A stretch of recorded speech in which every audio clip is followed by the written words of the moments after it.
First off, the overall dimensions. Length, we have 13 inches. Depth, we have 15¼ inches. Depth from the back of the base to the front end, 14¼ inches. And the height, resting on legs, total of 4 inches. The induction warming area, the dimensions will be 11/8 inches by also 11/8 inches in height.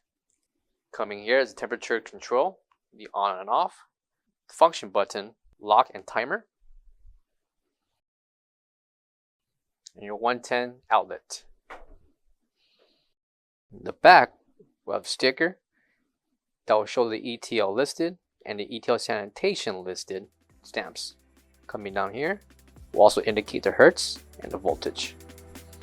For all questions, give us a call or visit our website coolerdepotUSA.com for more information on this product.